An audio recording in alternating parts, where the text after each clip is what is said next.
ノッチとスカーフェイス。マサイマラの伝説。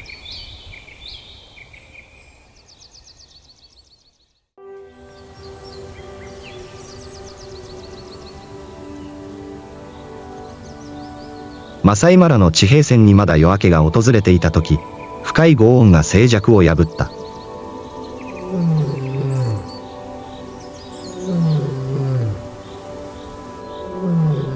ステップの無冠の王、ノッチの方向。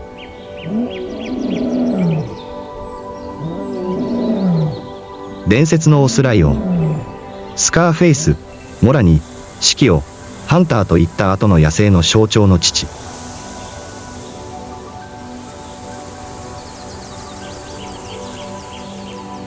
ノッチは単なるライオンではありません。彼は王朝の象徴であり、荒野の塵から生まれ、人知によって鍛えられ、最終的にはケニアの平原で10年以上続いた王朝時代の基盤となった戦士でした。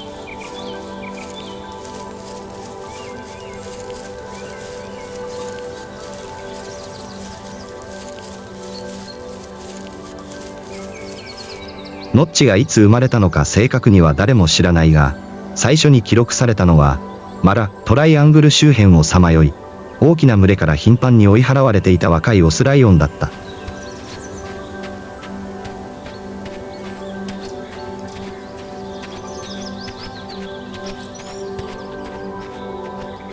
しかし、時間と生存本能が真のリーダーを形作ってきたのです。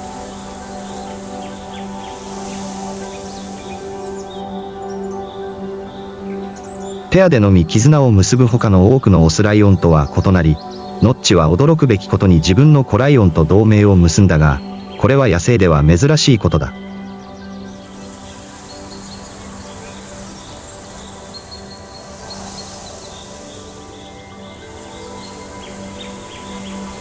彼は、スカーフェイス、モラニ、ハンター、シキオ、ノッチ・ジュニアの5人の息子と共に、マサイマラで記録された中で最も強力なオスライオンの同盟の一つを形成しました。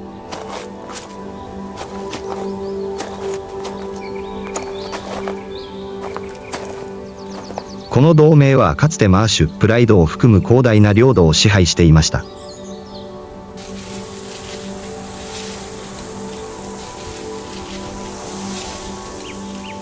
野生動物ドキュメンタリー史上最も有名なライオンの群れ。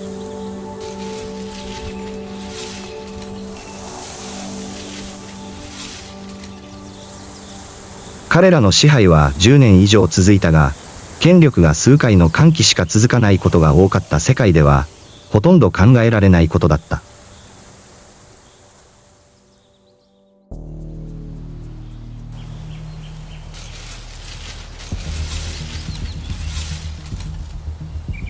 ノッチを特徴づける最も激しい戦いの一つは、マサイマラの南の境界で発生しました。そこでは、領土を拡大するという野望を抱いた、タレクの3頭の若いライオンの連合軍が侵入しました。脅威を感じたら、ノッチ。彼は年齢を感じさせていたが、それでも真っ先に前に出て立ち向かった。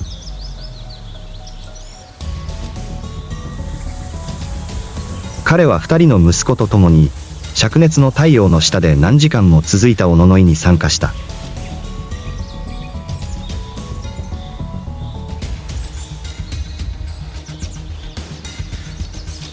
マサイマラの草原の焼けつくような太陽の下、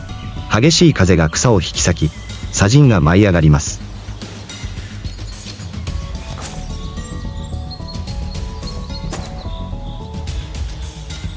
ノッチの濃い黒いたてがみ鉢で染まり、荒踊り自粛も悲劇的なイメージを醸し出していた。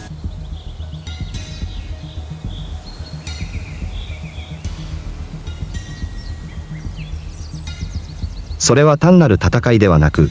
幾度もの移動と戦いに耐えてきた王の最後の試練でした。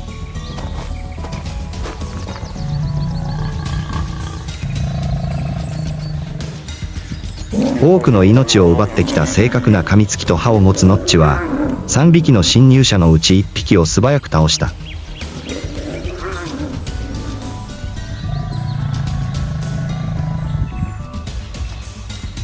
残った二人は自分たちの圧倒的優勢を悟り、森の端に向かって逃げていった。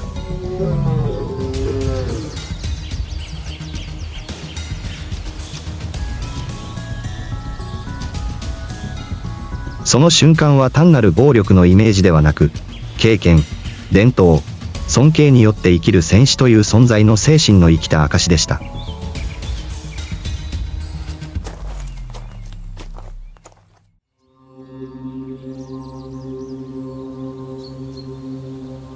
乱れた野原を優しく吹き抜ける風の音以外、何も聞こえなかった。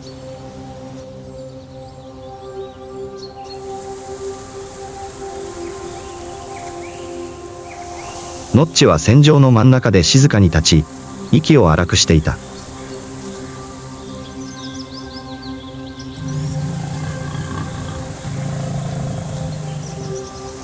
彼の毛皮はまだ血で汚れていたが、彼の目は依然として不屈の眼差しで輝いていた。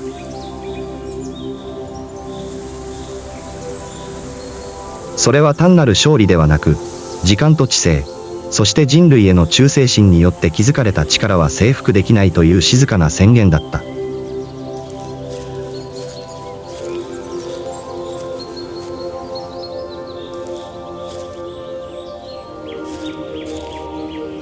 ノッチは高齢であるにもかかわらず、依然としてリーダーとしての役割を発揮しています。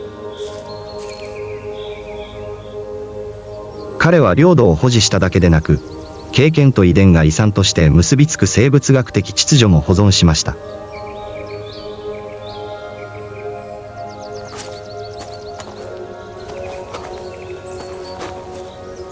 この戦いは、一つの否定できない事実を物語っている。それは、野生の世界では、強さではなく、忍耐力と気質が王権を確立することもあるということだ。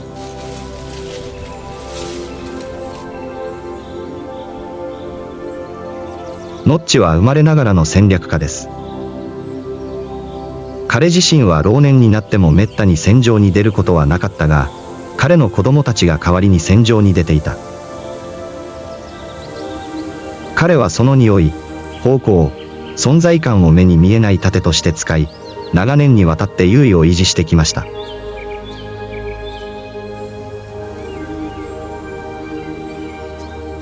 息子にとって変わられたり殺されたりする他の多くのオスライオンとは異なり、ノッチは群れの中で自分の地位を保っただけでなく、自分の息子たちからも尊敬され、守られていました。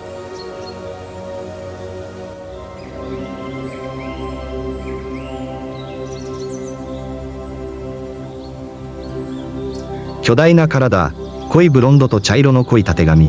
突き出た牙、そして経験豊かな眼差しを持つノッチは、力と経験を体現した存在です。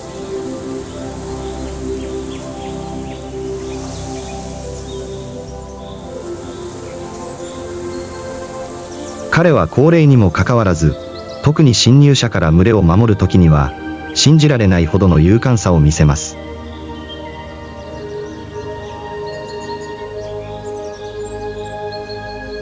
ノッチは、マーシュ・プライドだけでなく、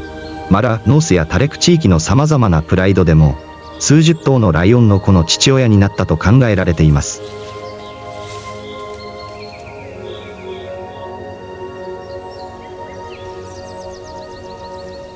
彼が作り出した遺伝的多様性は、今でも多くのライオンの遺伝子の中に残っています。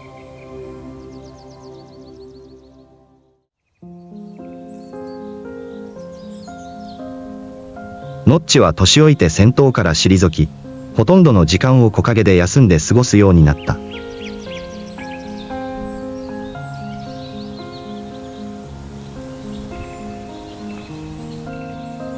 彼はもはや狩猟の群れを追わず、ますますゆっくりと動いていった。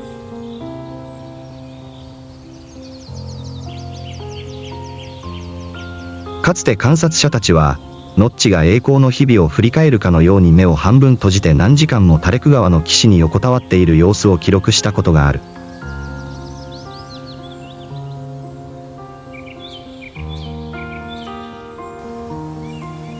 最後に彼は静かに亡くなりました。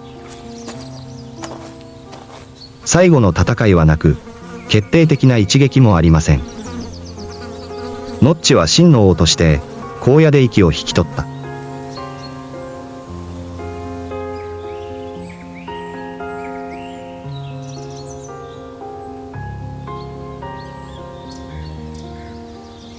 ノッチの遺産は彼が産んだ子供の数や彼が支配した領土の広さによって測られるものではありません。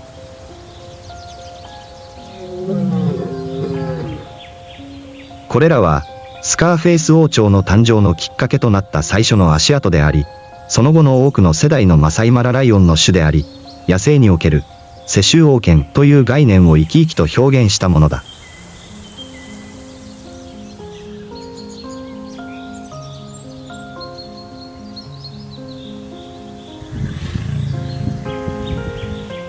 現在でもマサイマラに生息する多くのライオンは直接的あるいは間接的にノッチの遺伝子を受け継いでいます。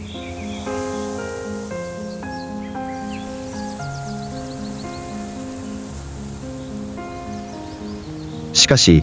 もっと重要なのは自然愛好家、写真家、映画制作者たちが今でも彼をライオンが大地を支配しただけでなく人々の心を動かした黄金時代の象徴として記憶していることだ。スカーフェイス、マサイマラ最後の伝説。マサイマラの草原に静かに夜明けが訪れます。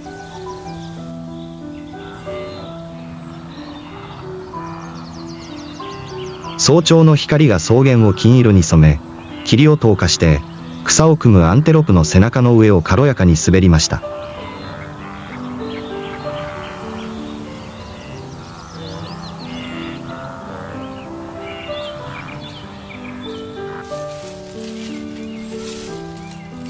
その静かな空間に深く響き渡る轟音が起こった。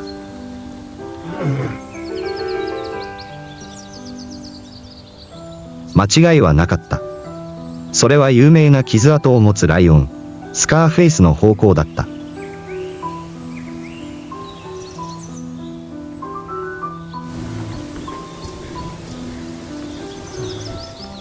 生と死が刻々と絡み合うケニアの荒野の真ん中で、スカーフェイスは時代を超えた象徴として登場します。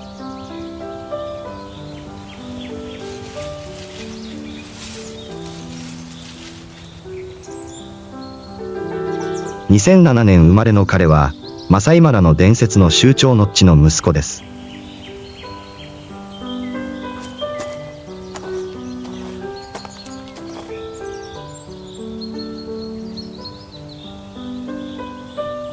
スカーフェイスは、兄弟のモラニ、シキオ、ハンター、ノッチ・ジュニアと共に、ノッチ同盟の一員であった。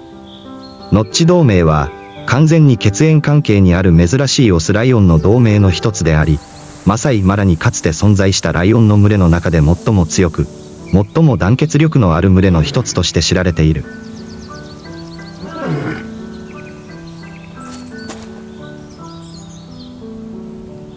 血縁関係のない個人から形成される他の多くの男性同盟とは異なり、ノッチ同盟は真の家族です。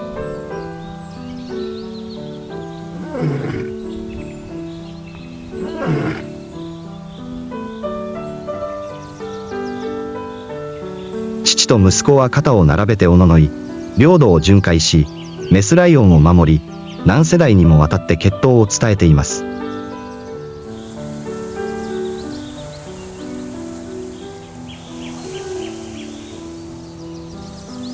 ノッチが年老いて群れのリーダーの座を退くと、スカーフェイスと彼の3人の兄弟が後を継ぎ、世界的に有名なライオンの群れであるマーシュ・プライドを含む広大な領土を占領しました。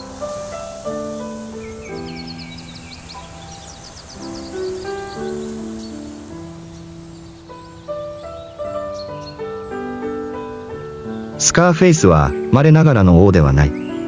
他のオスライオンと同じように、彼も厳しい生存の挑戦とともに人生をスタートしました。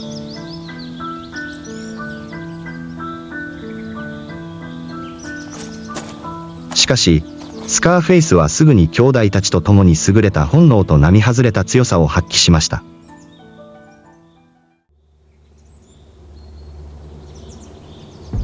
2012年のある乾燥した午後、血のように赤い夕焼けの空の下、奇妙なオスライオンの連合が権力を掌握しようとスカーフェイスの領土の境界線を越えた。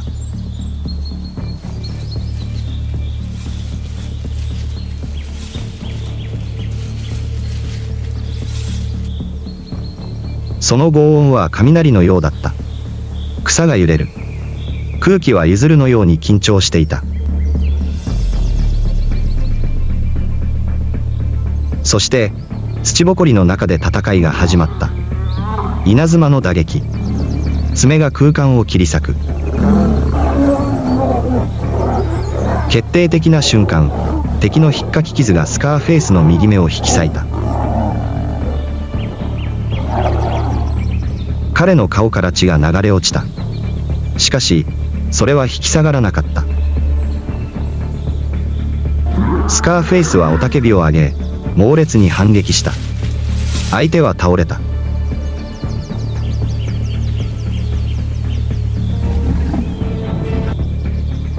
侵略者は逃走した。目から頬にかけて走るその傷跡は、スカーフェイスに伝説的な名前を与えただけでなく、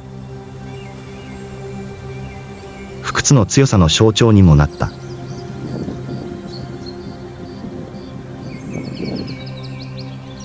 その日から、それはもうライオンではなくなりました。スカーフェイスです。生き残ったもの、死を克服して全世代の生きた象徴となったもの。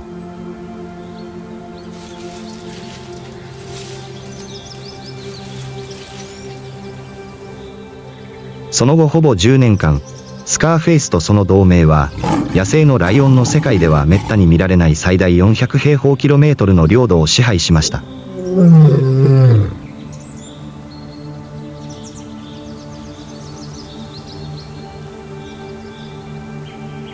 カルテットのリーダーシップのもと、マーシュプライドは安定した生活を送っていました。地域の生態系は、貴重な自然のバランスを保っています。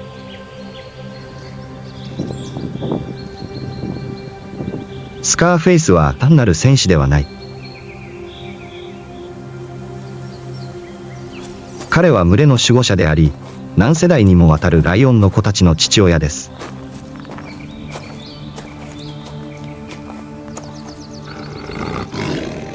彼の濃い黒いたてがみ、落ち着いた歩き方、そして冷たい目は、どんな挑戦者も警戒させます。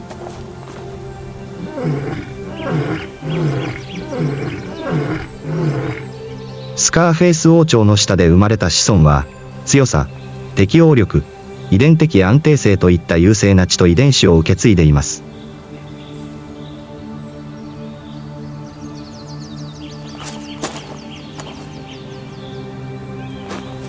自然保護活動家にとって、それは生きた宝物です。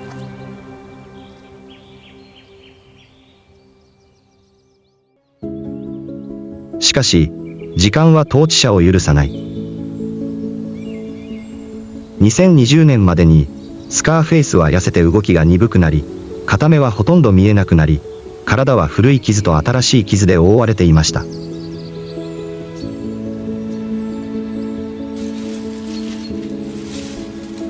あまり動かず、しばしば何時間も木陰に横たわり、栄光の時代を懐かしむかのように草原を眺めていた。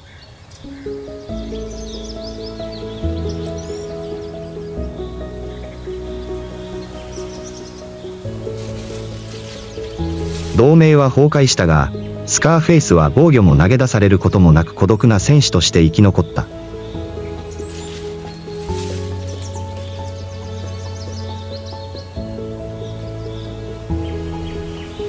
その存在は見えない力として残ります。若いライオンは伝説のオーラを感じ取り、争いを避けることが多い。強いからではなく、かつて偉大だったからです。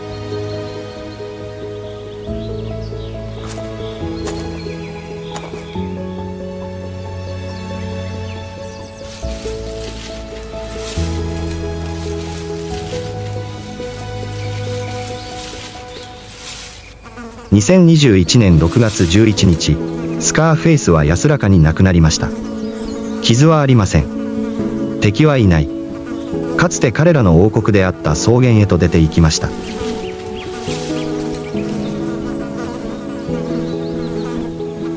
悲劇的な結末は必要なく、その余韻が残るだけで伝説になる。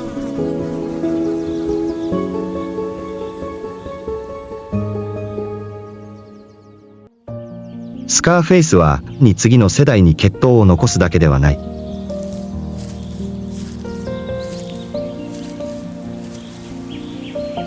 午後の太陽の下で撮影された写真から見る人の心に響く映画まで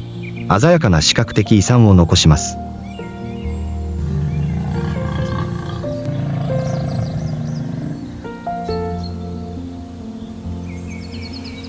それは野生の美しさ、勇気、そして自然のままに生き、死ぬ意志の証です。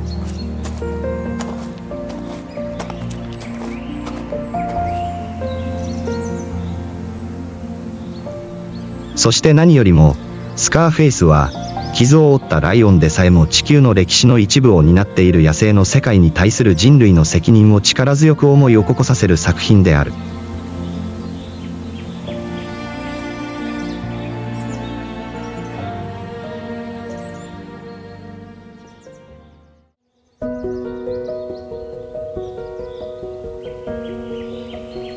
マサイマラに再び夜明けが訪れます。風が背の高い草の間を優しく吹き抜けた。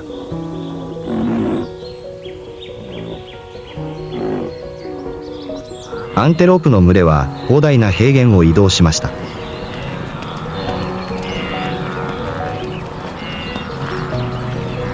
そして遠くには若いライオンが塚の上に立っていました。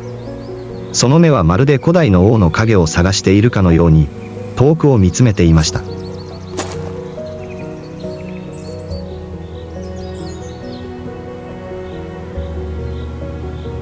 スカーフェイスは消えた。しかし、その伝説は生き続けます。一つの章が終わりました。しかし、ステップの物語は続き、常に次の王が深い草原から現れ、スカーフェイスが残した使命を引き継ぐだろう。